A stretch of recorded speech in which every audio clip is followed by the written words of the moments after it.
मोहम्मद फारूक साहब आएंगे तकरीर करने के लिए तो कहेंगे अल्हम्दुलिल्लाह। अब मैं आपसे कहना चाहता हूँ कि चलो बरेली, आला हजरत फाज़िल बरेलवी फरमाते हैं कि अगर किसी ऐसे मकाम पर तुम फंस जाओ जहाँ कोई दरिंदा तुम्हारे ऊपर हमला आवर होना चाहता हो तो अली बिन हीती का नाम ले देना, कोई दरिंदा तुम्हारे ऊपर हमला नहीं करेगा। अगर ये मदरसे में न आते तो पता नहीं कौन सी ट्रेन में ये मसाला चाय गरम चाय गरम ये चाय बेचते होते, पता नहीं कौन से खेत में ये हल जोतते होते। ये मदरसे का कमाल है कि ये मदरसे में आ गए तो हाफिज कुरान हो गए। जब ये हाफिज कुरान हो गए तो आप पीछे हो गए, ये आगे हो गए। बगैर किसी तमहीद के अपनी तकरीर का आगाज करने जा रहा हूँ और कोई बहुत तूलो तवील लंबी चौड़ी तकरीर पेश नहीं करूंगा। मुख्तसर से वक्त में हक़ाइक़ की चंद बातें आपके अज़हान में उतारने की सआदत हासिल करना चाहता हूँ। आप देखें कि जो भी आलिम दीन आता है वो खुतबा पढ़ता है। मौलाना मोहम्मद फारूक साहब आएंगे तकरीर करने के लिए तो कहेंगे अल्हम्दुलिल्लाह। ठहर गए, रुक गए। कोई इमाम साहब मस्जिद में जुमे के दिन खुतबा शुरू करते, खुतबा ऊला तो कहा अल्हम्दुलिल्लाह। ठहर गए, रुक गए, सुकूत इख्तियार कर लिया। खुतबा सानी शुरू किया तो कहा अल्हम्दुलिल्लाह। ठहर गए, या अल्लाह ये ठहर क्यों गए? जी क्या बात है हज़रत। जहाँ एक मर्तबा अल्हम्दुलिल्लाह कहने में काम चल सकता था वहाँ ये दो अल्हम्दुलिल्लाह क्यों कहा जा रहा? मैं आपसे कहना चाहता हूँ कि आज हम और आप यहाँ बैठे हैं गौसे आज़म के नाम पर जमा हुए। तो अल्लाह ताला ने गौसे आज़म की आवाज में ये कमाल रखा था कि जैसा सामने बैठने वाला आपकी आवाज सुनता वैसा ही सबसे आखिर में बैठने वाला भी आपकी आवाज सुना करता। लाउड स्पीकर नहीं है, माइक नहीं है, मगर आवाज आपकी हर जगह पहुंच रही है। मगर मैं आपसे कहना चाहता हूं ऐसा ही नहीं कि सामने जो मजमा बैठा है 1-2 लाख का वही मजमा आपकी आवाज सुन रहा है, बल्कि आपकी आवाज में अल्लाह ने ये कमाल अता फरमाया था कि आलम में जहां औलियाए कराम तशरीफ फरमा होते वो सारे औलिया गौसे आज़म का खुतबा सुना करते थे, समाअत फरमाया करते थे। तो गौसे आज़म ने ये शुरू किया कि वो खुतबा देते, कहते अल्हम्दुलिल्लाह। ये आवाज बाज़गश्त की तरह आलम में फैल जाती और जहां औलियाए कराम तशरीफ फरमा होते गौसे आज़म की आवाज सुनकर गौसे आज़म का खुतबा सुनने के लिए मुतवज्जे हो जाया करते थे। तो ये जो अल्हम्दुलिल्लाह कहकर खामोश हो जाते हैं तो ये हजरत गौसे आज़म की सुन्नत पर अमल हो रहा है। जब खुतबा पढ़ा जाएगा तब गौसे आज़म की याद आएगी। तो आज बगैर किसी तमहीद के मैं अपनी तकरीर का आगाज कर रहा हूँ। गौसे आज़म की आवाज में अल्लाह ने ये कमाल रखा था कि जहाँ औलिया होते। मैं आपसे कहना चाहता हूँ कि बगदाद का एक मैदान है और बगदाद के मैदान में गौसे आज़म तकरीर फरमा रहे हैं। तकरीर करते करते गौसे आज़म की जुबान से अचानक एक जुमला निकला निकला कि कदमी हाज़िही अला रक़बत कुल्ले वली अल्लाह, यानी मेरा ये कदम तमाम औलिया की गर्दनों पर है। उस वक्त गौसे आज़म की मजलिस पाक में 60,000 का मजमा निगाहों के सामने लगा हुआ था। आपकी मजलिस पाक में उस वक्त 20,000 उलमा तशरीफ फरमा थे और 13,000 औलिया किराम तशरीफ फरमा थे। सबने अपनी अपनी गर्दनें झुका दी। एक बुजुर्ग थे, एक वली थे जिनका नाम था हजरत अली बिन हीती। वो अपने मकाम से उठे, खड़े हुए, करीब आए, करीब आए और करीब आए और करीब आए, गौसे आज़म के करीब हुए और करीब हुए, यहाँ तक कि मिंबर शरीफ पर चढ़ गए। मिंबर शरीफ पर चढ़कर और करीब हुए और करीब हुए, गौसे आज़म का कदम पकड़ा और अपनी गर्दन पर रख लिया। अब मैं आपसे कहना चाहता हूँ कि चलो बरेली, आला हजरत फाज़िल बरेलवी फरमाते हैं कि अगर किसी ऐसे मकाम पर तुम फंस जाओ जहाँ कोई दरिंदा तुम्हारे ऊपर हमला आवर होना चाहता हो तो अली बिन हीती का नाम ले देना, कोई दरिंदा तुम्हारे ऊपर हमला नहीं करेगा। और फिर फरमाते हैं कि किसी ऐसे मकाम पर तुम फंस जाओ जहाँ मच्छर बहुत ज्यादा नुकसान पहुँचाते हो तो अली बिन हीती का नाम ले देना, कोई मच्छर नुकसान नहीं पहुँचाएगा। मैं कहना चाहता हूँ कि हजरत अली बिन हीती के नाम को ये मकाम कैसे मिल गया, ये मनसब कैसे मिल गया, तो खुदा की कसम ये बरकत है गौसे आज़म के मुकद्दस कदम की कि अली बिन हीती के नाम को ये मकाम मनसब मिल गया। वाह, नारे तकबीर, नारे रिसालत, फैज़ान गौसे आज़म। मैं आपसे कहना चाहता हूँ कि गौसे आज़म बगदाद के मैदान में तकरीर कर रहे हैं और बगदाद के मैदान से कई हजार मील की दूरी के फासले पर गजनी के पहाड़ में हजरत मुईनुद्दीन चिश्ती संजरी सुम्मा अजमेरी रज़ियल्लाहु ताला अन्हु अल मारूफ ख्वाजा गरीब नवाज इबादत इलाही फरमा रहे हैं। गौसे आज़म ने बगदाद में कहा कि कदमी हाज़िही अला रक़बत कुल्ले वली अल्लाह, यानी मेरा ये कदम तमाम औलिया की गर्दनों पर है। कई हजार मील की दूरी के फासले से गजनी के पहाड़ से हजरत ख्वाजा गरीब नवाज ने जवाब दे दिया, ला बल ऐनी व रासी, नहीं बल्कि मेरे सर पर और मेरी आंखों पर। मैं सोचने लगा या अल्लाह, क्या ख्वाजा गरीब नवाज ने गजनी के पहाड़ में बगदाद टीवी चैनल लगा रखा था?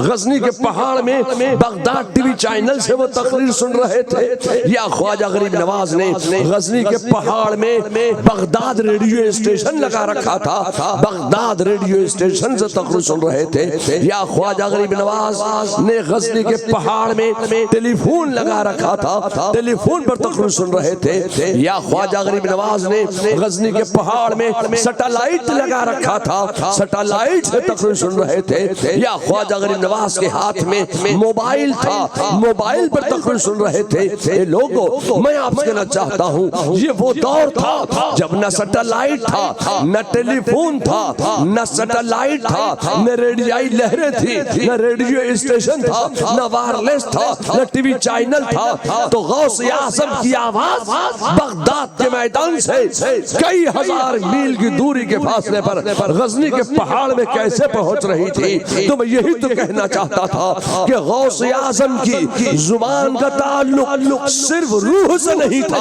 खुदा की कसम गौसे आज़म की जुबान का ताल्लुक मुस्तफा की रूहानियत से हो गया था, मदीने की रूहानियत से हो गया था।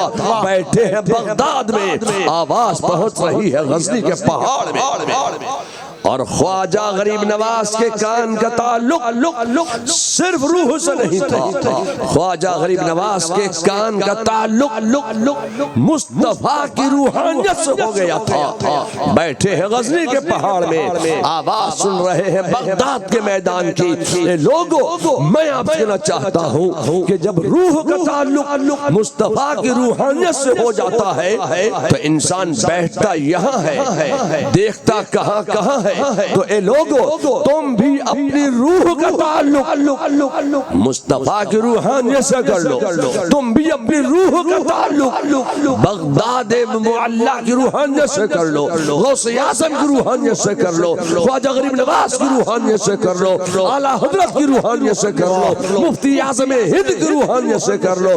जब तुम्हारी रूह का ताल्लुक मुफ्ती आज़म हिंद की रूहानियत से हो जाएगा, आला हजरत की रूहानियत से हो जाएगा, तो बैठोगे यहाँ देखोगे कहाँ कहाँ। लोगों मैं आपसे कहना चाहता हूँ कि आज के शहर लुधियाना में गौसे आज़म के नाम पर हमें यहाँ जमा किया और इस मजलिस पाक में मदरसा गौसिया रज़विया मदरसा गौसिया नूरिया के तुलबा की दस्तार बंदी का भी एहतमाम किया गया। ये 6 हुफ़ाज़ फारिग हुए, 5 हुफ़ाज़ किराम फारिग हुए। इन्होंने कुरान को हिफ्ज़ किया। अब कुरान शरीफ के हिफ्ज़ का कोर्स यहाँ कै साल का है वो मुझे नहीं मालूम। हमारे यहाँ कुरान शरीफ के हिफ्ज़ का जो कोर्स है वो 2.5 से 3 साल का है। 2.5-3 साल में हाफिज़ कुरान हो जाता है। ये मदरसे का कमाल है कि आपने अपने बच्चे को मदरसे में दाखिल करा दिया, दाखिला करा दिया तो 2.5 साल में 3 साल में बच्चा हाफिज़ कुरान हो गया। अगर ये मदरसे में न आते तो पता नहीं कौन सी ट्रेन में ये मसाला चाय गरम चाय गरम ये चाय बेचते होते, पता नहीं कौन से खेत में ये हल जोतते होते। ये मदरसे का कमाल है कि ये मदरसे में आ गए तो हाफिज़ कुरान हो गए। जब ये हाफिज़ कुरान हो गए तो आप पीछे हो गए, ये आगे हो गए। 2.5 साल में हाफिज़ कुरान हो गए। ये आपके इमाम हो गए, मस्जिद के इमाम हो गए, मोहल्ले के इमाम हो गए। अब आपने अपने बाप से बड़ा जाना, पीर से बड़ा जाना, उस्ताद से बड़ा जाना, तब कहा पीछे इस इमाम के। जब आप अपना इमाम मान लिया, जब आपने अपना इमाम बना लिया, जब आपने अपना इमाम मान लिया तो इमाम को अपना गुलाम कैसे मान सकते हो? वाह वाह वाह। जब इमाम मान लिया तो गुलाम नहीं समझ सकते।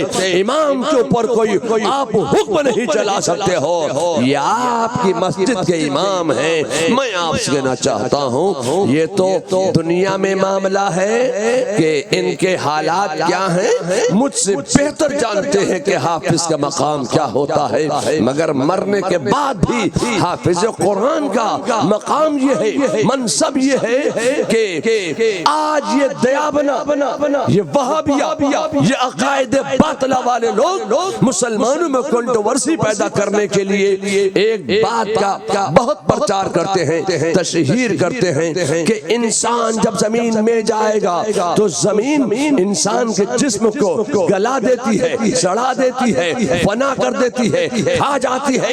इंसान जब जमीन में जाता है तो इंसान मिट्टी में मिल जाता है जी। जमीन खा जाता। मैं आपसे कहना चाहता हूँ कि आप इस बात की बहुत तशरीह करते हैं कि इंसान जब जमीन में जाता है तो जमीन इंसान के जिस्म को गला देती है, सड़ा देती है, फना कर देती है, खा जाती है। अब जो बात इन लोगों को रूह वालों के लिए कहना चाहिए थी वही बात इन लोगों ने रूहानियत वालों पर फिट कर दी, वही बात इन लोगों ने नबियों पर फिट कर दी, वही बात इन लोगों ने वलियों पर फिट कर दी। नहीं चलेगी। रूह वाले का मकाम और होता है, रूहानियत वाले का मकाम और होता है, एक हाफिज कुरान का मकाम और है, एक आलिम दीन का मकाम और होता है, एक वली का मकाम और होता है, एक नबी का मकाम और होता है। वाह सुभान अल्लाह। अपने अपने मकामात हैं। अब मैं आपसे सुनना चाहता हूँ आला हजरत फाजिल बरेलवी फरमाते हैं कि अल्लाह ने जमीन को ये ताकतों क़ुव्वतों तवानाई अल्लाह ने जमीन में वदियत फरमाई है कि इंसान जब जमीन में जाता है तो जमीन इंसान के जिस्म को गला देती है। मगर अगर कोई हाफिज कुरान हो गया, कुरान के 30 पारे उसके सीने में महफूज हो गए, अब जब वो जमीन में जाता है तो जमीन हाफिज कुरान के जिस्म को गलाती नहीं है, तो क्या करती है? अब जमीन हाफिज कुरान के जिस्म की हिफाजत करती है।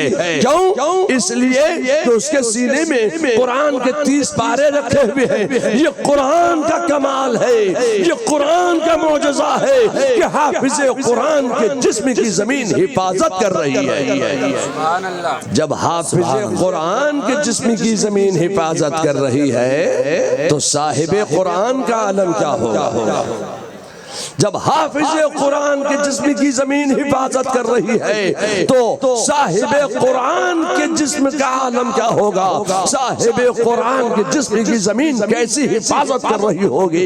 लोगों, मैं आपसे कहना चाहता हूँ कि जमीन का वो हिस्सा जो मेरे मुस्तफा जाने रहमत सल्लल्लाहु अलैहि वसल्लम के मुकद्दस जिस्म नास से मस कर गया है, जमीन का वो हिस्सा अर्श आज़म से भी अफजल हो गया।